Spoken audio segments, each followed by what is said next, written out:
అదే RTV app వార్తల్ని క్షణాల్లో చదివే అవకాశం ఉంటుంది. ఒక న్యూస్ పేపర్, ఒక టెలివిజన్ ఛానల్ మీ చేతుల్లో ఎప్పుడూ ఉంటాయి. ముందుగా ఇక్కడ విచ్చేసిన పాత్రికేయ మిత్రులందరికీ హృదయపూర్వక నమస్కారాలు తెలియజేస్తూ, ఈరోజు భారత చైతన్య యోజన పార్టీ ఆధ్వర్యంలో పోలవరం ప్రాజెక్టు సందర్శనకు విచ్చేయడం జరిగింది. ఈ పర్యటనకు ప్రధాన ఉద్దేశము, ఈరోజు మనం చూస్తున్నాము పోలవరం ప్రాజెక్టు గురించి రోజుకొక వివాదము, రోజుకొక అనేక రకాలమైన అంశాల మీద అనేక రకాల సమస్యలు పోలవరం ప్రాజెక్టు మీద మనం చూస్తున్నాము. పోలవరం ప్రాజెక్టు గురించి మనందరికీ తెలుసు. కొన్ని సంవత్సరాలు, వందల సంవత్సరాల నుండి 100 సంవత్సరాల కల ఆల్మోస్ట్ ఎప్పుడో 1940లో ఇక్కడ ప్రాజెక్టు ప్రపోజల్ వచ్చినప్పటికీ కూడా 1970 తర్వాత ఈ ప్రాంతంలో ఉమ్మడి తూర్పుగోదావరి, పశ్చిమ గోదావరి, విశాఖపట్నం జిల్లాలకు సంబంధించిన రైతులు అనేక రకాలుగా పోరాటం చేసిన తర్వాత 2004లో అధికారంలోకి వచ్చిన కాంగ్రెస్ పార్టీ ప్రభుత్వము, అప్పటి ముఖ్యమంత్రి వైఎస్ రాజశేఖర్ రెడ్డి గారు పోలవరం ప్రాజెక్టు నిర్మాణానికి పూనుకోవడం జరిగిందనే విషయం మనందరికీ తెలుసు.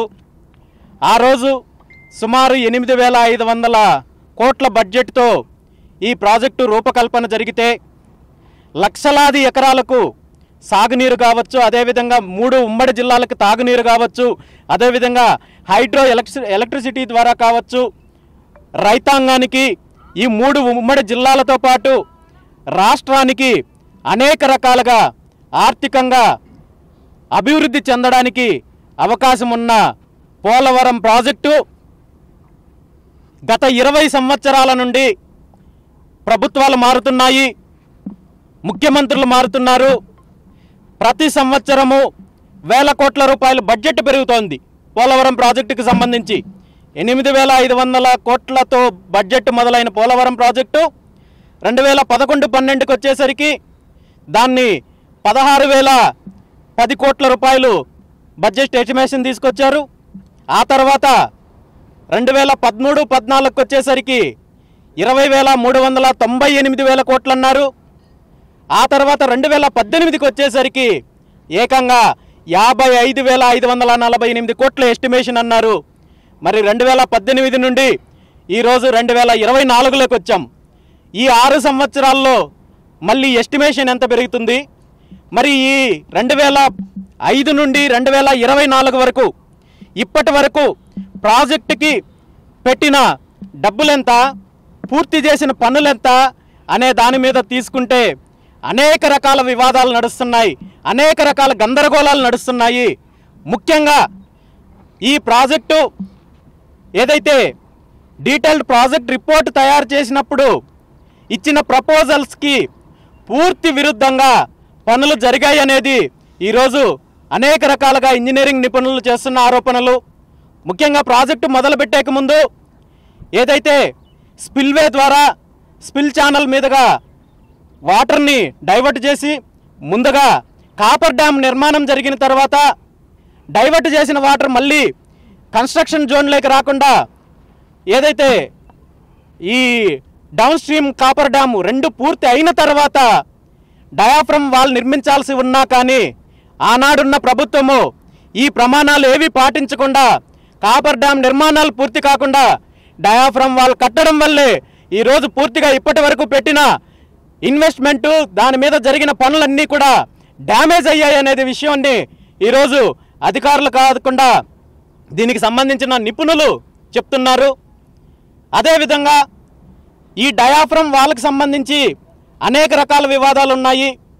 సిడబ్ల్యూసి మొదట్లో 2005లో ఈ పర్టికులర్ ప్రాంతంలో డయాఫ్రమ్ వాల్ నిలబడాలంటే ఖచ్చితంగా డబుల్ డయాఫ్రమ్ వాల్ ఉండాలి, అది 0.8 మీటర్ విడ్త్తో డబుల్ డయాఫ్రమ్ వాల్ ఉండాలి, అది కూడా రాక్ లెవెల్స్ ఏదైతే గ్రౌండ్ లెవెల్లో ఉన్నదో దాని నుండి వెళ్లాల్సిన లెవెల్స్ కంటే కూడా వీళ్ళు ఇచ్చిన ప్రపోజల్స్ కంటే కూడా తక్కువ లెవెల్స్కి వెళ్ళారనే దాన్ని ప్రధాన ఆరోపణ ఉన్నది. ఈ డబుల్ డయాఫ్రమ్ వాల్ కట్టకుండా 0.8 మీటర్స్తో ఇచ్చిన ప్రపోజల్స్ ఏదైతే ఉందో దాన్ని పక్కన పెట్టి ఆనాటి ముఖ్యమంత్రి వైఎస్ జగన్మోహన్ రెడ్డి గారు వైఎస్ రాజశేఖర్ రెడ్డి గారు కాంట్రాక్టర్ల లబ్ధి కోసము ఈడబ్ల్యూసి సిస్టమ్ తీసుకొని వచ్చి సింగిల్ డయాఫ్రమ్ వాల్ సరిపోతుంది, 1.5 మీటర్ విడ్త్తో సింగిల్ డయాఫ్రమ్ వాల్ సరిపోతుందనే ప్రపోజల్ తీసుకురావడం వల్ల ఈరోజు ఈ సమస్య తలెత్తింది. దాంతోపాటు ఈ ప్రాంతం ఏదైతే ఉందో ఇక్కడ ఎర్త్క్వేక్కు సంబంధించిన ఎప్పుడైనా రాబోయే రోజుల్లో, ఎందుకంటే ఆల్రెడీ 1979లో ఈ ప్రాంతంలో రిక్టర్ స్కేల్ పైన 5.7 నమోదైంది, అప్పుడు వచ్చిన భూకంపము. అదేవిధంగా ఇక్కడ ఈ భూకంపాలకు సంబంధించి జోన్ 3లో ఉంది ఈ ప్రాంతము. సో ఖచ్చితంగా రాబోయే రోజుల్లో కూడా మినిమం ఎర్త్క్వేక్ ప్రభావం వచ్చినప్పుడు ఇక్కడ ఈ డ్యాము డ్యామేజ్ అయ్యే అవకాశం ఉందని కూడా నిపుణులు హెచ్చరించినప్పటికీ కూడా అలాంటివేవి పట్టించుకోలేదు. ఈరోజు కాపర్ డ్యామ్ ఏదైతే ఉందో కాపర్ డ్యామ్కి సంబంధించిన ప్రమాణాల్లో కూడా అనేక రకాలైన లోటుపాట్లు ఉన్నాయనేది ఈరోజు దీనికి సంబంధించిన నిపుణులు చెప్తున్నారు. సిడబ్ల్యూసి ఇచ్చిన రికమెండేషన్ ప్రకారము సీ లెవెల్ నుండి +31 మీటర్స్ కాపర్ డ్యామ్ నిర్మించాల్సి వస్తే ఆ రోజున్న ప్రభుత్వము ఏదైతే గ్రావిటీ ఫ్లో ద్వారా మేము ప్రాజెక్టు పూర్తి అవ్వకముందే రైతులకు నీళ్ళు ఇస్తామని చెప్పి ఈ హైట్ని 41.2 మీటర్లకు పెంచడం జరిగింది.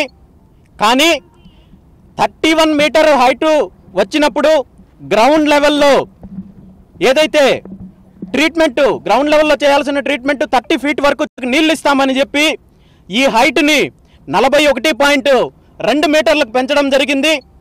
కానీ 31 మీటర్ హైటు వచ్చినప్పుడు గ్రౌండ్ లెవెల్లో ఏదైతే ట్రీట్మెంట్ గ్రౌండ్ లెవెల్లో చేయాల్సిన ట్రీట్మెంట్ 30 ఫీట్ వరకు చేయాలి. 31 ఫీట్లో ఉన్న దీన్ని కన్స్ట్రక్షన్ని మినిమం 15 ఫీట్ లెవెల్ వరకు వాటర్ మెయింటైన్ అయినా కానీ దానికి 30 ఫీటు గ్రౌండ్ లెవెల్లో ట్రీట్మెంట్ చేయాలని చెప్పి ఆ రోజు సిడబ్ల్యూసి వాళ్ళు స్పష్టంగా చెప్పడం జరిగింది. కానీ ఏదైతే కాపర్ డ్యాము 41.2 మీటర్ల హైట్ పెంచినా కానీ గ్రౌండ్ లెవెల్లో ఈ ట్రీట్మెంట్ 30 అడుగులు కాదు 30 మీటర్లు కాకుండా 20 మీటర్ల వరకే మాత్రం దీన్ని పరిమితం చేశారు. కాబట్టి ఈరోజు డ్యామేజ్ జరిగింది. దాంతోపాటు 2019 తర్వాత వచ్చిన ఫ్లడ్స్ వల్ల అప్పుడు అధికారంలో ఉన్న జగన్మోహన్ రెడ్డి గారి ప్రభుత్వము పూర్తిగా ఈ ప్రాజెక్ట్ని నిర్లక్ష్యం చేయడం వల్ల కావచ్చు, కాపర్ డ్యామ్కి 2 వైపులా ఉన్న ఏదైతే గ్యాప్ ఉందో ఆ గ్యాప్ను ఫిల్ చేయాల్సి వస్తే కూడా ఫిల్ చేయకుండా ఆ రోజు వాళ్ళు వహించిన నిర్లక్ష్యం వల్ల ఈరోజు పూర్తిగా డయాఫ్రమ్ వాళ్ళు డ్యామేజ్ అయ్యిందనే విషయాన్ని ఈరోజు నిపుణులు చెప్తున్నారు. మరి ఏ అంశాల మీద అయితే డయాఫ్రమ్ వాళ్ళు నిర్మించారో ఆ డయాఫ్రమ్ వాళ్ళు ప్రాజెక్టు పూర్తవ్వకముందే డ్యామేజ్ అయితే మళ్ళీ ఇప్పుడు కొత్త డయాఫ్రమ్ వాళ్ళు కట్టాలంటున్నారు. మరి అదే ప్రమాణాలతో కడతారా లేదా 2005లో అప్పుడు నిపుణులు ఇచ్చిన సలహా మేరకు డబుల్ డయాఫ్రమ్ వాల్ కడతారా అనే దాని మీద ప్రభుత్వము స్పష్టత ఇవ్వాల్సిన అవసరం ఉంది. ఎందుకంటే పోలవరం ప్రాజెక్టుకి ప్రతి ప్రభుత్వము వేల కోట్ల రూపాయలు కేటాయిస్తోంది. కానీ ఇక్కడ పనులు ఎంతవరకు జరుగుతున్నాయి, ప్రాజెక్టు త్వరితగతిన పూర్తి చేయడానికి ప్రభుత్వం తీసుకుంటున్న చర్యలేంటి అనేది మనం చూస్తుంటే పూర్తిగా గందరగోళంగా ఉండదు. 2014లో కేంద్ర ప్రభుత్వము ఈ ప్రాజెక్టుకి జాతీయ ప్రాజెక్టుగా గుర్తించిందని చెప్పి ప్రభుత్వంలో ఉన్న వాళ్ళు చెప్తున్నారు. కానీ 2014లో కేంద్ర ప్రభుత్వం ఇచ్చింది పోలవరం ప్రాజెక్టుకి జాతీయ హోదా కాదు, యూనియన్ స్టేటస్ ఇచ్చింది. అంటే ఇందులో రాష్ట్ర ప్రభుత్వానికి సంబంధించిన వాటా ఏమాత్రం ఉండదు. పూర్తిగా 100% కూడా కేంద్ర ప్రభుత్వము ఈ ప్రాజెక్టును పూర్తి చేయాల్సి ఉన్నప్పటికీ కూడా అప్పుడున్న ప్రభుత్వము వాళ్ళకు కావాల్సిన కాంట్రాక్టర్లకు లబ్ధి చేకూర్చడం కోసము స్టేట్ గవర్నమెంట్ ఆధ్వర్యంలో ప్రాజెక్టు కట్టడానికి ముందుకొచ్చింది. ఆనాడు సెంట్రల్ గవర్నమెంట్ కూడా ఒప్పుకునింది. అదే పరిస్థితి 2019లో కూడా కొనసాగింది. 2019 నుండి 24 వరకు అప్పుడున్న జగన్మోహన్ రెడ్డి గారి ప్రభుత్వము ప్రాజెక్టు పూర్తి అవ్వాలనే చిత్తశుద్ధి లేకుండా దీని మీద వివాదాలు సృష్టిస్తూ రివర్స్ టెండర్ల పేరు చెప్తూ 600 కోట్లు మేము సేవ్ చేశామని చెప్పి కల్లిబొల్లి మాటలు చెప్తూ పూర్తిగా ప్రాజెక్టు సర్వనాశనం అవ్వడానికి జగన్మోహన్ రెడ్డి గారి ప్రభుత్వం వహించిన నిర్లక్ష్యం అనేది ఈరోజు స్పష్టంగా కనబడుతోంది. అయితే ఇప్పుడున్న పరిస్థితుల్లో ఒక్క స్పిల్వే కాకుండా మిగిలిన కట్టడాలన్నీ కూడా వాటి ఉనికి ప్రశ్నార్థకంగా తయారైంది. మళ్ళీ ప్రాజెక్టు పనులు మొదటి నుండి మొదలు పెట్టాల్సిన పరిస్థితి వచ్చింది అంటే ఖచ్చితంగా అధికారంలో ఉన్న ప్రభుత్వం ఆలోచించాలి. ప్రాజెక్ట్ అనేది ఇంతకుముందు ఒక పెద్ద ఆయన ఆంధ్రప్రదేశ్కి వచ్చినప్పుడు చెప్పినట్లుగా అధికారంలో ఉన్న వాళ్ళకి ఏటీఎం అవ్వకూడదు. పోలవరం ప్రాజెక్టు ద్వారా రాష్ట్రానికి మంచి జరగాలి, రాష్ట్ర రైతాంగానికి మంచి జరగాలి, దీని ద్వారా పవర్ జనరేట్ అవ్వాలి, రాబోయే వచ్చే భావితరాల భవిష్యత్తుకి మంచి జరగాలి తప్ప అధికారంలో ఉన్న వాళ్ళ కోసం కాదు, కాంట్రాక్టర్ల కోసం కాదు. ఖచ్చితంగా ఇప్పటి వరకు పోలవరం ప్రాజెక్టు విషయంలో జరిగిన తప్పిదాలను గుర్తించాలి. ఎవరైతే తప్పు చేశారో వాళ్ళకి దాని మీద చర్యలు తీసుకోవాలి. రాబోయే రోజుల్లో గత 20 సంవత్సరాల నుండి జరిగిన తప్పిదాలు ఏవైతే ఉన్నాయో వీటన్నింటినీ కూడా సరిదిద్దుకొని ప్రాజెక్టు నిర్మించే కార్యక్రమం చేయాలి తప్ప కేవలము పబ్లిసిటీ కోసమో లేదా పోలవరం ప్రాజెక్టును అడ్డం పెట్టుకొని వేల కోట్ల రూపాయలు దోచేయడం కోసమే అయితే మాత్రం ఖచ్చితంగా ఆంధ్రప్రదేశ్ రాష్ట్ర ప్రజలు భావితరాల్లో మిమ్మల్ని క్షమించరనే విషయాన్ని కూడా ఈ సందర్భంగా నేను హెచ్చరిస్తున్నాను. దాంతోపాటు ఇక్కడున్న ప్రధాన అంశము R&R ప్యాకేజ్ మొదలయ్యి 20 సంవత్సరాలు పూర్తవుతోంది. ఈ 20 సంవత్సరాల్లో R&R ప్యాకేజ్ ఎవరైతే నిర్వాసితులు ఉన్నారో సుమారు 1,05,000 మంది నిర్వాసితులుంటే, అన్ని కుటుంబాలు నిర్వాసితులుగా ఉంటే కేవలము ఈ 20 సంవత్సరాల్లో 8% మాత్రమే నిర్వాసితులకి న్యాయం చేయగలిగారు. మరి మిగిలిన 92% నిర్వాసితులకి న్యాయం చేయడానికి, వీళ్ళకి పునరావాసం కల్పించడానికి, వన్ టైం సెటిల్మెంట్ చేయడానికి ప్రభుత్వానికి ఇంకా ఎన్ని సంవత్సరాలు కావాల్సి వస్తుంది? R&R యాక్ట్ ప్రకారము నిర్వాసితులకు పూర్తి న్యాయం జరగకుండా ప్రాజెక్టు పనులు పూర్తయినా ఇక్కడ రైతులకు నీళ్ళు అందే పరిస్థితి ఉండదు, ఎలక్ట్రిసిటీ జనరేట్ అయ్యే పరిస్థితి ఉండదు. కాబట్టి నిర్వాసితుల విషయంలో R&R ప్యాకేజ్ విషయంలో ఖచ్చితంగా ప్రభుత్వము యుద్ధ ప్రాతిపదికన 3 సంవత్సరాలు 4 సంవత్సరాల లోపు పూర్తి చేయాల్సిన బాధ్యత తీసుకోవాలని చెప్పి కూడా ఈ సందర్భంగా తెలియజేస్తూ, ఏది ఏమైనా పోలవరం ప్రాజెక్టు ద్వారా రాష్ట్రానికి మంచి జరగాలి, రాష్ట్ర రైతాంగానికి మంచి జరగాలంటే ఖచ్చితంగా ప్రభుత్వము పునరాలోచించుకోవాలి.